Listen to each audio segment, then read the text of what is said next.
पिछले वीडियो में हम लोगों ने क्या समझा कि चेतना क्या है और उसे जानने का जो मार्ग है वो ईमानदारी है, वो स्वीकृति है। लेकिन क्या ये जो सदी है जिसमें हम चेतना की बात कर रहे हैं और ये पूरी सदी चेतना के ही खोज में, पड़ताल में, विचारों में रहने वाला है कि कॉन्शियसनेस है क्या, ये जो चेतना है ये है क्या, इसी की शोध में ये सदी जाने वाली है। अभी आप देखो कि आने वाले 20-25 सालों के बाद सभी चीजें केंद्रित जो होगी वो चेतना पे ही होगी। लोग समझने की कोशिश करने की कि आखिर ये चेतना है क्या। जो संसार हमें दिखता है, जो पैटर्न्स हम देख रहे हैं, उन सब के पीछे हो सकता है कि कोई बहुत गणित के संबंध हो सकता है उसके पीछे अणु हो, लेकिन what is the fundamental beyond that, उन सबके भी बियॉन्ड, परे जो है, जो हमारी कल्पना में नहीं आ रहा है, उस सत्य को हम कैसे जाने और वह क्या है। तो चेतना, कॉन्शियसनेस, तो कॉन्शियसनेस इस सदी का टॉपिक रहने वाला है। लेकिन एक बात आप समझना कि चेतना को जानने की जिज्ञासा विज्ञान का जिस उद्देश्य के लिए है, वह उद्देश्य क्या है। अगर वो उद्देश्य मानव कल्याण है तो सबसे पहले आपको जो मानवों के बीच हो रहे मतभेद हैं, जो हो रहे विकृतियां हैं, जो फैली असमानताएं हैं, असमानता का अर्थ ये मत समझ लेना कि किसी को बहुत धन है, किसी को धन नहीं है। असमानता का अर्थ होता है कि इंडिविजुअल लिबर्टी पे एक सोशल कंप्रेशन है, एक सोशल प्रेशर है, राइट। वो लिबर्टी को बाधित करता है और जब वैसी स्थिति रहती है तो इनइक्वालिटी एग्जिस्ट करती है। इनइक्वालिटी का संबंध कभी भी धन से नहीं है, ये बात ध्यान रखना। तुम चेतना को समझने की कोशिश कर रहे हो तो मैं तुम्हें बिल्कुल पहले स्पष्ट रूप से बता देता हूं, धन से संबंध नहीं है। हाँ, धन एक उपकरण है जिससे आप किसी से लड़ सकते हो, लेकिन लड़ते रहना भी तो चेतना का स्वरूप नहीं है ना, है ना। तो ये जो सोशल बाउंड्रीज है, धर्म की जो बाउंड्रीज है, अभी देखो लोगों को ऐसा लग रहा है, जितने भी पाखंडी लोग हैं उनको लग रहा है कि धर्म खत्म होते जा रही है, लोगों को में आस्था की कमी हो रही है, तो कोई बहुत बड़ा प्रलय आ जाएगा, दुनिया खत्म हो जाएगी। लेकिन ऐसा नहीं है। ये सभ्यता का एक ऐसा मोड़ होता है जब लोगों में विवेक जागती है, जब लोग वास्तविकता की ओर बढ़ते हैं, तो वो धर्म को छोड़ते हैं, पाखंड को छोड़ते हैं। ये जो सामाजिक जो पूरी ताना बाना है जिसमें कि लोगों का स्वार्थ एक दूसरे से ही जुड़ा रहता है, उससे बाहर निकलते हैं। तो ये जो क्रांति है जिसमें पाखंडियों के धर्म है ना, जिसमें आपके जो सामाजिक जितने भी कुरीतियां हैं, सामाजिक जितने भी परंपराएं हैं, जो इंडिविजुअल लिबर्टीज पे आक्रमण करती है और उसके विकास को रोकती है, उन सब पे जो प्रहार होने हैं वो प्रहार हो रहे हैं और वो घट रहे हैं। और ऐसी ही परिस्थितियों में चेतना पे विचार जो है आम लोगों के बीच आती है, जो जनरल एक आप कह सकते हो डिस्कोर्स है, उसमें वो जगह पाती है। तो ये सदी उस डिस्कोर्स को लोगों के बीच लाएगा और आ चुकी है। जिस प्रकार से देखो कृत्रिम रूप से जितने भी इंटेलिजेंस हैं, आर्टिफिशियल इंटेलिजेंस वगैरह जो है, कृत्रिम जो इंटेलिजेंस है, उन्होंने एक बहुत बड़ा क्वेश्चन एराइज कर दिया है कि what the human beings are doing in this world if they are being only the social part, if they are being only the repetitive part, है ना। तो ह्यूमन का क्या एक अलग अस्तित्व है। तो ये जो मटेरियलिस्टिक आप देखो कि जो लेयर्स हैं एक मैटर के ऊपर, जो दूसरे मैटर्स हैं, भले उसको थोड़ा सूक्ष्म होता गया है, जो लेयर्स हैं वो सूक्ष्म होता गया। जैसे कि आप अगर मटेरियल साइंस पढ़ते हो तो आप समझते हो कि जो मैटर एक बड़े स्तर पे दिखता है, वही मैटर अगर आप और उसके सूक्ष्म स्वरूप में चले जाओ, नैनो स्केल्स में चले जाओ, तो उसकी जो प्रॉपर्टीज हैं वो चेंज होने लगती हैं, है ना। तो उसी प्रकार से हमारे जो प्रकृति में जो पदार्थ हैं, पदार्थ के गुणों में बदलाव होता है उसके सूक्ष्म स्वरूप में जाने में। लेकिन चेतना पदार्थ का सूक्ष्म स्वरूप नहीं है, ठीक। और अगर वो है तो आप अभी तक उसे एक्सेस नहीं कर पाए हो, राइट। अगर चेतना पदार्थ का ही सूक्ष्म स्वरूप है तब तो आप इस बात को बिल्कुल मान लो कि there is nothing like the soul. ये जो अस्तित्व तुम्हें दुख दे रहा है, इस अस्तित्व से निकलने का मात्र एक ही उपाय है, फिर leave this body you will be free. अगर चेतना जैसी कोई अलग वस्तु नहीं है, दैट मे बी पॉसिबल कि मैटर के अलावा कुछ है नहीं, है ना। Just matters come in the some sort of a state, जैसे कि क्वांटम फिजिक्स में भी मारिजुआना स्टेट एक बोलते हैं कि इट्स अ, आप कहते हो उसको लूप स्टेट है, मैरिजुआना स्टेट है, जिसमें क्वांटम क्यूब्स वगैरह एग्जिस्ट करेंगे। तो डिफरेंट टाइप्स ऑफ स्टेट है।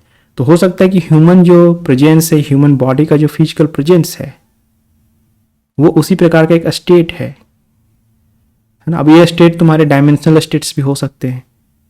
You are in 3 dimensions, you can not access the time. फिर और भी डायमेंशंस है। तो there are lot of things that is possible. लेकिन इन सभी पॉसिबिलिटी में एक बाउंड्री ये है कि there is 2 possibilities only, either you are matter और you are nothing,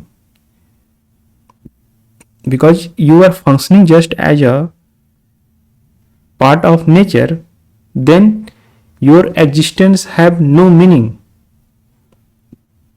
No meaning in the sense of liberty. Your existence have no meaning in the liberty. No liberty domain is there in your existence. तुम्हारे existence में अगर liberty का domain ही नहीं है तो ये बहुत ही गहरा प्रश्न है। तब तो फिर तुम सिर्फ ऐसे जीव हो, तब तो तुम सिर्फ इसलिए हो ताकि तुम जितना हो सके भोग कर सको, right. To give the human something beyond the perspective of consumption, there must be something called the consciousness. और उस कॉन्शियसनेस पे इस सदी में चर्चा होनी ही होनी है। आप क्या करवा लोगे किसी भी रोबोट से, आप क्या करवा लोगे किसी भी बहुत ही जैसे आर्टिफिशियल इंटेलिजेंस अभी सॉफ्टवेयर के फॉर्म्स में है, आप कल को उसको फिजिकल एग्जिस्टेंस भी दे दोगे, बॉडीज भी दे दोगे, तो आप उसे क्या करवा लोगे। आपकी प्रवृत्ति अगर काम वासनाओं की, भोगों की है तो आप उससे बेहतर वही चीजें करवा सकते हो। उस चीजों से होगा क्या, कुछ मूलभूत बदलाव होंगे। चेतना को लेकर कुछ मूलभूत बदलाव होंगे नहीं। तो ये बात तो मैंने आपको कितने वीडियोज में समझाया कि अस्तित्व ही तुम्हारे बंधन है। यहाँ के जो अस्तित्व है वही बंधन है, क्योंकि यहाँ इवेंट होते हैं, क्रियाएं यहाँ होती है और उसके फल भी होते हैं। उसे निकलने का एक उपाय जीते जी तो ये है कि तुम उसमें लिप्त मत हो, और दूसरा परिनिर्माण कि एक बार तुम्हारी शरीर गई तो फिर तुम इससे मुक्त हो गए, राइट। तो ये जो तुम्हारा कॉजल रिलेशंस है एग्जिस्टेंस में हर वस्तु का, वो दुखमय है। और इस दुख से निकलता कौन है, कोई निकलने वाला अगर है तो वो चेतना है ना। तो चेतना को अगर समझने की पूरी जो व्यवस्था है, पूरी जो संरचना है वर्तमान समय में, वो क्या समझ पाई है, वो 2 ही चीज कहती है। या तो पहले से ही आसपास के जितने भी चीजें हैं वो चेतन है, they are using the human being to be more expressive. Human being expressive है, हो सकता है कि ह्यूमन बीइंग का जो पूरा अतीत रहा हो, हम कहाँ से आए हैं, हमारे जो पूरे जेनेटिक्स मटेरियल्स हैं वो कहाँ से आए हैं, वी डोंट नो कि हमारे नेचर्स में कैसे आया। जैसे बाकी पदार्थ हैं वो ह्यूमन बीइंग का उपयोग करके खुद को एक ऐसे लेवल पे लाने की कोशिश करें कि they can able to express themselves.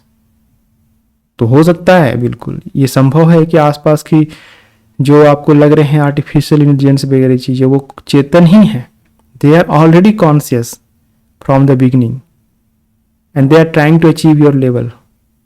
जैसे थर्मोडायनेमिक्स में जो लॉ होते हैं ना कि एक तरफ थोड़ा गर्म है एक तरफ थोड़ा ठंडा है, टेम्परेचर डिफरेंस है, तो उनको अगर सटा दोगे तो फिर वो इक्विलिब्रियम में आ जाते हैं, ऐसे उनके टेम्परेचर्स एक जैसे हो जाते हैं। तो some conscious being in the universe जो एग्जिबिट कर रहा है एक एक्सप्रेशनल लेवल को, वो एक्सप्रेस कर रहा है खुद को। जैसे ह्यूमन बीइंग खुद को बहुत ज़्यादा एक्सप्रेस कर पाता है तो वो मान लो कि बहुत ज़्यादा कॉन्शियस है हाई टेम्परेचर्स की तरह, और जो आसपास के आपके पदार्थ है वो उनके पास उतने एक्सप्रेशन लेवल नहीं है, आप उसको कह सकते हो कि एक्सप्रेशंस नहीं है, एक्सटेंशंस नहीं है, तो वो आपका यूज कर रहे हैं, आपकी विवेक बुद्धि का यूज कर रहे हैं ताकि दे कैन बी मोर एक्सप्रेसेबल, है ना। तो ये अगर इस प्रकार से आप चेतना को देखते हो तब तो वो इस बंधन में ही बने रहना हो गया, राइट। कोई एक हायर है, कोई एक लोअर लेवल पे है, जैसे टेम्परेचर का हमने ताप का यहाँ पे उदाहरण दिया टेम्परेचर्स का, और वो एक दूसरे के संपर्क में आके इक्विलिब्रियम पोजीशन में आने की कोशिश कर रहे हैं।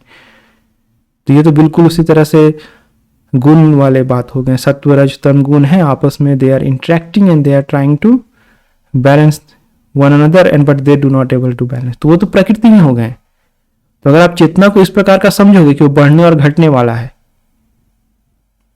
तब तो फिर वो चेतना है ही नहीं, वो तो गुण ही है। तो चेतना ना बढ़ती है ना घटती है, वो तटस्थ है, उसमें बदलाव नहीं होते हैं, ये फिर आपको मानना ही पड़ेगा। हालांकि जानने का भी उपाय है, आप ध्यान समाधि की अवस्था में जाकर के अंतः मौन में जाकर के उसे जान सकते हो। लेकिन अगर समझ के स्तर पे भी समझा जाए तो आप विकसित चेतना किसको बोलेंगे? अगर चेतना विकसित होने वाली है और कम होने वाली है तब तो फिर वो चेतना नहीं हुई ना, वो तो प्रकृति का अंग है। जैसे सत्वरज तम गुण है, प्रकृति के अंग आप उसे मानते हो, प्रकृति मानते हो, प्रकृति के गुण मानते हो, तो ये तो चेतना के गुण बढ़ने घटने वाला फिर तो वो प्रकृति ही हो गया जो बढ़ने घटने वाला है। तो चेतना कोई बढ़ने घटने वाला नहीं है, वो सब में सम रूप में होगा। और सम रूप में एक सत्य ही है कि यह अस्तित्व दुख में है, और जब इस अस्तित्व में कोई नहीं होता तो वो इस अस्तित्व से मुक्त होता है। जो नॉमिना और फेनोमेना मैंने बताया था कि noumena, something noumena that we can not know and that is not knowable for everybody. ऐसा नहीं होता कि कोई बहुत दावा कर रहा है कि मैं जानता हूं तो वो जान रहा है, और कोई दावा कर रहा है कि मैं नहीं जानता तो वो नहीं जान रहा है। वो जानने और ना जानने के दोनों जो साइमल्टेनियस स्टेट है उसके बियॉन्ड है